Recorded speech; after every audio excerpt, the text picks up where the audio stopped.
Hello students, welcome to NiviMax. இன்னைக்கு வந்து நம்ம exercise 3.3ல first question பார்ப்போம். question என்னன்னா solve the cubic equation. அதாவது ஒரு cubic equation கொடுத்திருக்காங்க, அதை நம்ம solve பண்ணனும். equation என்ன 2x cube minus x square minus 18x plus 9 equal to 0. So இதான் the equation. If sum of two of its roots vanishes.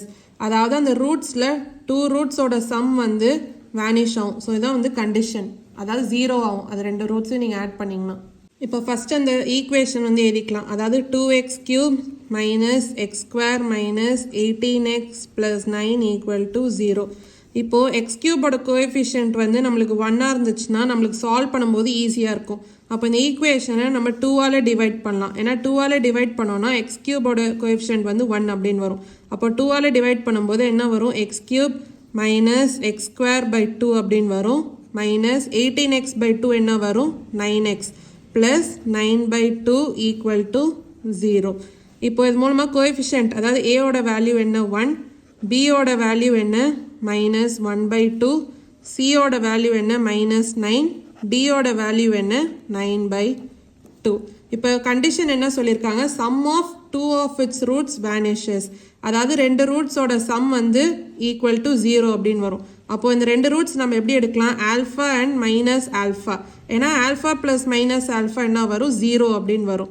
அப்போ மீதி இன்னொன்று ரூட்டை நம்ம பீட்டா அப்படின்னு எடுத்துக்கலாம். ஏன்னா டோட்டலாக 3 ரூட்ஸ். ஏன்னா ஈக்குவேஷன் என்ன ஹையஸ்ட் பவர் வந்து 3, ஏன்னா எக்ஸ் கியூப். அப்போது டோட்டலாக 3 roots. So alpha minus alpha and beta. So இதான் வந்து ரூட்ஸாக எடுத்திருக்கோம். Let alpha minus alpha and beta be the roots.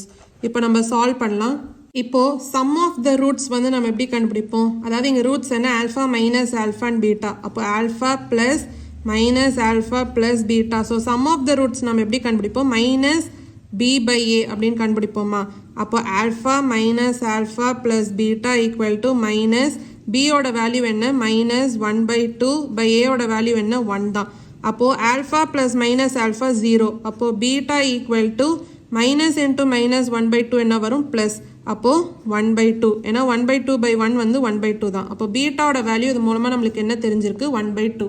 அடுத்து நம்ம ப்ராடக்ட் ஆஃப் த ரூட்ஸ் கண்டுபிடிக்கலாம். அதாவது alpha into minus alpha into beta. So product of the roots நம்ம எப்படி கண்டுபிடிப்போம், minus d by a. So இது மூலமாக மைனஸ் டியோட வேல்யூ என்ன 9 by 2 by a வந்து 1 தான். அப்போ 9 by 2 by 1 வந்து 9 by 2. மைனஸ் இருக்கிறதுனால மைனஸ் 9 by 2. இப்போது ஆல்ஃபா இன்ட்டு மைனஸ் ஆல்ஃபா இது என்ன வரும் minus alpha square into beta equal to minus 9 by 2. பீட்டாவோட வேல்யூ என்ன கண்டுபிடிச்சோம் 1 by 2. ஸோ சப்ஸ்டியூட் பண்ணலாம். அப்போ minus alpha square into 1 by 2 equal to minus 9 by 2. இப்போது மைனஸ் ஆல்ஃபா ஸ்கொயர் இந்த 1 by 2 அந்த சைட் போச்சுன்னா என்ன மாறும், அதாவது மைனஸ் 9 by 2 இன்ட்டு 2 by 1 அப்படின்னு வருமா. இந்த 1 by 2 அந்த சைட் போச்சுன்னா 2 by 1. ஸோ அந்த 2 கேன்சல் பண்ணலாம். அப்போ மைனஸ் 9 by 1 என்ன மைனஸ் 9. அப்போது minus alpha square equal to minus 9. இப்போ இந்த மைனஸும் நம்ம கேன்சல் பண்ணலாம். அப்போ மீதி என்ன இருக்குது, alpha square equal to 9. Alpha square equal to 9. அப்போ ஆல்ஃபாவோட வேல்யூ என்ன வரும் ப்ளஸ் மைனஸ் 3. ஏன்னா நீங்கள் பாசிட்டிவ் 3 சப்ஸ்டியூட் பண்ணாலும் 9 தான் வரும், மைனஸ் 3 சப்ஸ்டியூட் பண்ணாலும் 9 தான் வரும். ஏன்னா 3 ஸ்கொயர் வந்து 9, மைனஸ் 3 ஸ்கொயரும் 9 தான். ஸோ அப்போ ஆல்ஃபாவோட value plus minus 3. So roots வந்து நம்ம என்ன கண்டுபிடிச்சோம் 3, மைனஸ் 3 அண்ட் 1 by 2. ஸோ இதான் வந்து ரூட்ஸ். ஸோ நம்ம சால்வ் பண்ணியாச்சு. ஸோ இதான் வந்து ஃபர்ஸ்ட் கொஸ்டினோட ஆன்சர்.